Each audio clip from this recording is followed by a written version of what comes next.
नमस्कार, आप देख रहे हैं जनता दरबार 24। मैं हूं जितेंद्र कापसे। आज हम बात करेंगे बैतूल जिले के एक समाजसेवी और चिकित्सक डॉक्टर संदीप गोहे की, जो पिछले 13 वर्षों से झूठे आरोपों में फंसे पुरुषों की सहायता कर रहे हैं। हाल ही में डॉक्टर गोहे ने प्रख्यात संत प्रेमानंद जी महाराज से मुलाकात की। इस मुलाकात का उद्देश्य था उन पुरुषों और उनके परिवारों के लिए मार्गदर्शन प्राप्त करना, जो मानसिक और आत्मिक परेशानियों से जूझ रहे हैं। इस मुलाकात में डॉक्टर गोहे ने संत प्रेमानंद जी से 2 महत्वपूर्ण सवाल किए।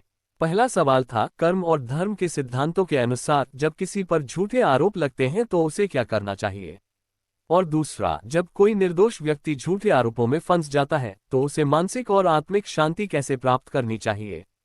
संत प्रेमानंद जी महाराज ने बताया कि धर्म और कर्म का मार्ग सत्य और धैर्य का होता है। उन्होंने कहा, जब व्यक्ति निर्दोष होते हुए भी संकट में फंसता है तो उसे धर्म के प्रति अपनी निष्ठा बनाए रखनी चाहिए। सच्चाई की शक्ति उसे अंततः विजय दिलाएगी। मानसिक शांति के लिए संत जी ने ध्यान, प्रार्थना और सद्विचारों का सुझाव दिया। उनका मानना है कि ध्यान और सत्संग से व्यक्ति के मन और आत्मा में शांति का वास होता है, जिससे उसे जीवन की कठिनाइयों का सामना करने की शक्ति मिलती है। डॉक्टर गोहे का ये प्रयास न केवल सराहनीय है, बल्कि समाज में इस समस्या के प्रति जागरूकता भी बढ़ा रहा है। उनकी इस पहल से कई पीड़ितों को राहत मिली है। यह मुलाकात इस बात का संकेत है कि सही मार्गदर्शन से पीड़ित व्यक्ति अपनी लड़ाई लड़ सकता है और मानसिक शांति भी प्राप्त कर सकता है। ये थी हमारी खास रिपोर्ट। जनता दरबार 24 पर हम ऐसी ही और खबरें लाते रहेंगे। देखते रहिए हमारा चैनल जनता दरबार 24। जी भोपाल से।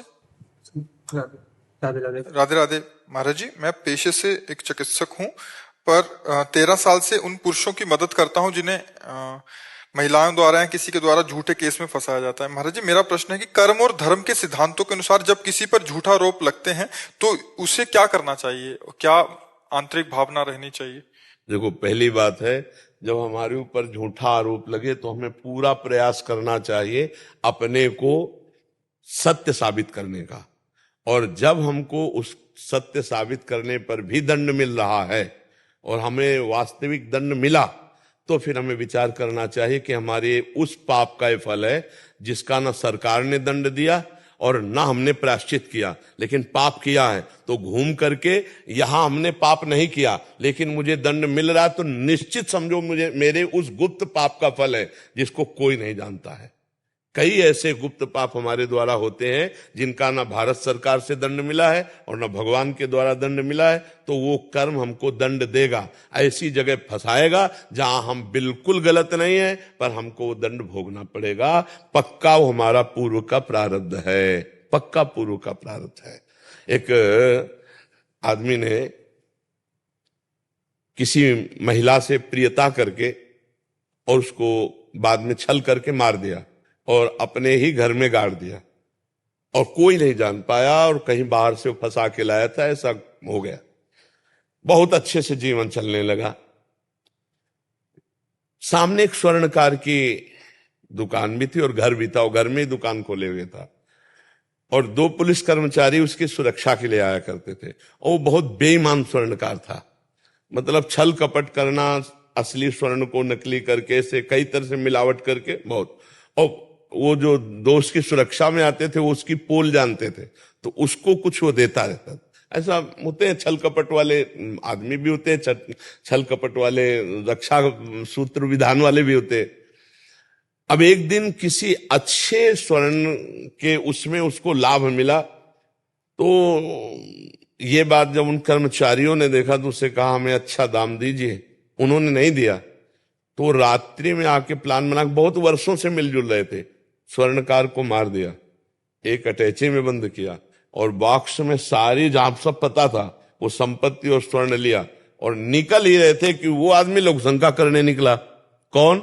जो बहुत पहले, कई वर्ष पहले किसी महिला को लाकर ऐसा अत्याचार करके मार के, और अभी तक बिल्कुल फ्रेश था। उसने देखा, उसने कहा ये क्या तुम 2 बॉक्स लिए हो, इसका मतलब? तो उन जो सरकारी कर्मचारी थे उन्होंने कहा देखो, अब तुम तो देख लियो, तुम कुछ हिसाब किताब हमसे ले लो और जाओ अपने घर। तो उसने कहा आप गलती नहीं करूंगा, मतलब अंदर से निकला उसके कि पीछे जो गलती हो गई अब गलती नहीं करूंगा। उन्होंने कहा 1 पैसा नहीं लूंगा, ये बात हम तो उसने कहा देखो हम लोगों के हथकंडे बहुत होते हैं, अभी हमारी बात मान जाओ नहीं तो हम 2 मिनट में फंसा देंगे। तो उनका बिल्कुल नहीं, हम नहीं, बिल्कुल राजी नहीं होंगे, तुम गलत कर रहे हो। और उसको ये पता नहीं क्यों मार के ले आए, दोनों बाक्स रख दिए और दोनों पकड़ लिए, हल्ला मचाने लगे।